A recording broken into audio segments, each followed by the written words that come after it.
The late afternoon sun cast a golden glow over Charleston, South Carolina. The streets were alive with the sounds of vendors selling fresh produce, children laughing, and neighbors exchanging warm greetings.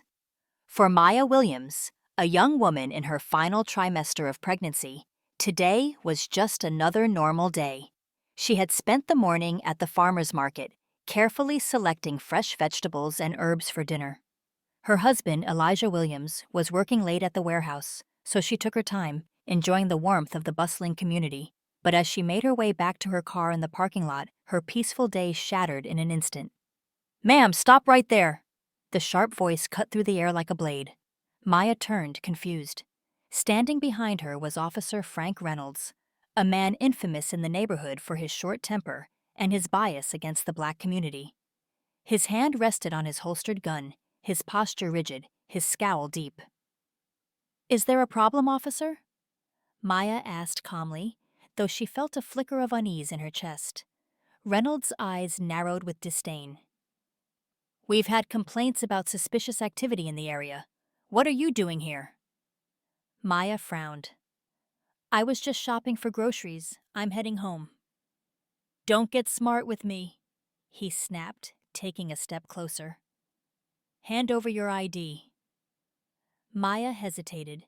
She had done nothing wrong, but she knew how these situations could escalate. She reached into her purse carefully, her breathing slow and steady. But Reynolds wasn't satisfied, his face twisted with anger. "I told you to shut up!" he roared.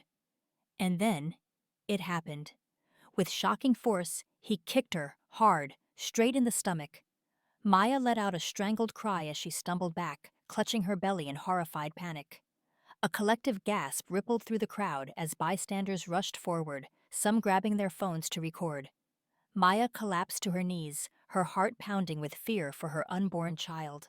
She barely registered the voices around her, the angry shouts, the distant wail of sirens. Her only thought was, "Is my baby okay?" Maya was rushed to the hospital, her body trembling from the shock. The doctors ran tests, checking on the baby, their expressions carefully controlled. Elijah arrived minutes later, his face stricken with worry. He rushed to her bedside, his hands shaking as he gently cupped her face. "Maya, baby, are you okay?" Tears streamed down her cheeks. "Elijah, he kicked me." Elijah's entire body went still. A silence thicker than stone settled over him. His hands tightened into fists, his jaw clenched so hard it ached. But even through the burning rage in his chest, he forced himself to stay calm. Because anger wouldn't bring justice. "We'll make sure he pays for this," he whispered, his voice low but firm. What Officer Reynolds didn't know was that Elijah Williams wasn't just an average warehouse worker. He was a former Navy SEAL, a man trained in strategy, discipline, and precision, and he wasn't about to let this go. That night, as Maya rested, Elijah went to work. He gathered every piece of footage, every witness statement. He made calls to trusted contacts, lawyers, activists, reporters. By sunrise, he had a plan, and Officer Reynolds was about to learn the cost of his actions. The next morning, the video of the attack had gone viral. The hashtags Justice for Maya and hashtag End Police Brutality flooded social media. News stations played the footage on repeat. The horrifying moment of Reynolds kicking a pregnant woman sending shockwaves across the country. Outside the Charleston police station, hundreds of protesters gathered, holding signs, chanting Maya's name. Elijah stood in front of the cameras, his voice steady but filled with fire. "My wife, my child, they were attacked by someone who was supposed to protect them. We won't stop until justice is done." The mayor was forced to respond. The police chief was under pressure. And Reynolds? He wasn't smirking anymore. 2 days later, Elijah walked into the Charleston police precinct. He wasn't alone. Flanked by civil rights lawyers and internal affairs officers, he carried a court order. A demand for Officer Reynolds' immediate suspension. Reynolds sat at his desk when they walked in, his face reddening with shock. "You can't do this!" he barked. But the internal affairs officer didn't even blink. "Officer Reynolds, you're being placed on immediate leave pending investigation." As two officers escorted him out, Elijah met his gaze.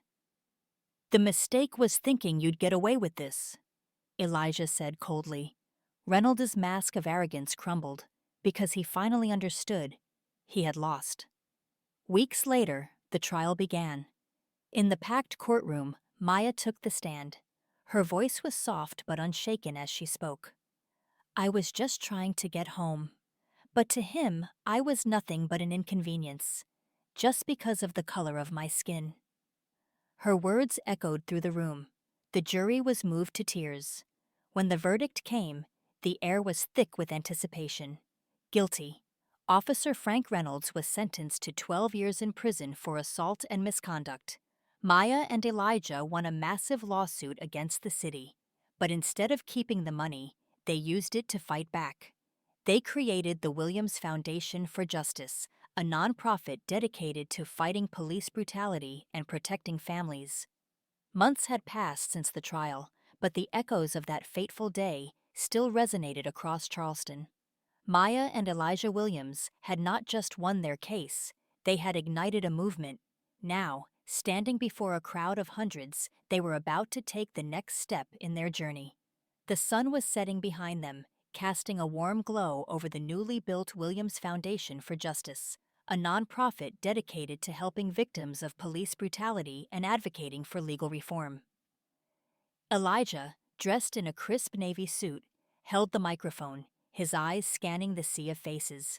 Activists, lawyers, survivors, families seeking justice, and everyday people who had been moved by their story. Beside him, Maya stood, radiant and strong, her baby bump clearly visible beneath her white dress. She rested a protective hand over her belly, feeling the gentle movements of their child, a child who had survived against all odds. Elijah took a deep breath before speaking. 6 months ago, my wife and my unborn child were attacked. We could have given in to anger. We could have let fear silence us. But we didn't. The crowd murmured in agreement, their eyes fixed on the man who had stood against injustice and won. We took our pain and turned it into power. We stood our ground, not just for ourselves, but for every person who has been ignored, dismissed, and mistreated by the system. A woman in the front row, tears streaming down her face, nodded. She had lost her brother to police brutality 5 years ago. For her, this moment was personal. Maya stepped forward, her voice clear and unwavering. "I spent nights wondering if my baby would survive.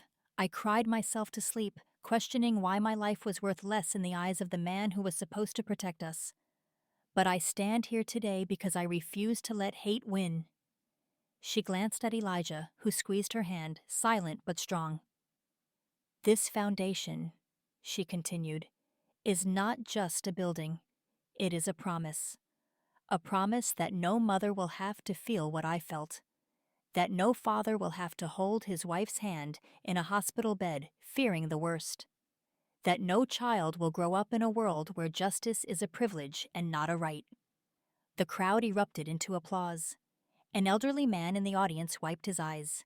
A group of students, holding signs that read "Justice for All," cheered. Lawyers, activists, and politicians stood side by side, nodding in solemn agreement. The moment was bigger than Maya and Elijah. This was a new beginning, not just for them, but for the entire community. As the ribbon was cut, officially opening the Williams Foundation for Justice, Maya and Elijah walked through the doors of the building they had built from their pain. Inside, framed photographs of civil rights leaders adorned the walls.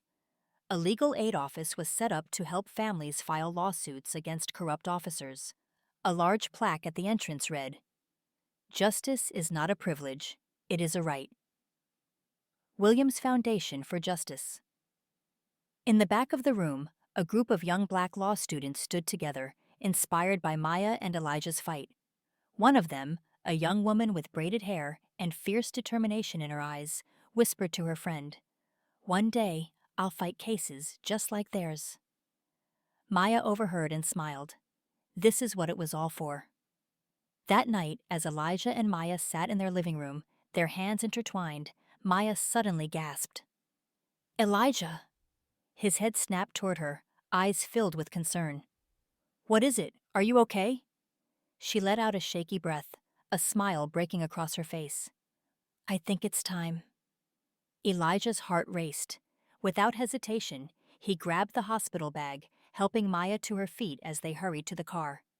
Hours later, after war pain, strength, and perseverance, just like their journey for justice. Maya gave birth to a healthy baby boy. Elijah held his newborn son in his arms for the first time, his eyes brimming with emotion. "Liberty," he whispered, his voice thick with love. "Welcome to the world." Maya, exhausted but glowing, reached out to touch her son's tiny fingers. "He's perfect," she murmured, and as Liberty's first cries filled the hospital room, it felt like a new beginning, not just for their family, but for everything they had fought for. 1 year after the birth of Liberty, Maya and Elijah stood before an even larger crowd. They were no longer just survivors. They were leaders, fighters, symbols of hope. Liberty, now a chubby 1-year-old with bright, curious eyes, sat on Elijah's shoulders, giggling as he reached for the microphone. Maya laughed, adjusting her son's tiny blue jacket. "I think he wants to say something," she joked, making the crowd chuckle.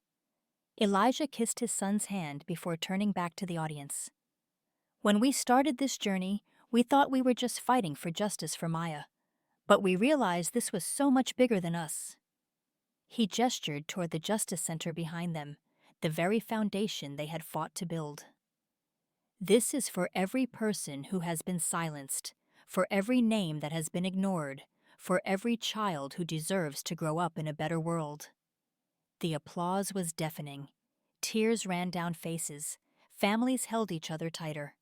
And somewhere, in that crowd, a little girl sat on her father's shoulders, watching Maya and Elijah speak with awe in her eyes. Maybe one day, she would grow up and continue their fight. Maybe that was the real victory. As the event ended, Maya looked at Elijah, her heart full. They had turned tragedy into triumph. And they weren't stopping now. The fight for justice would continue. For their son. For their community. For liberty.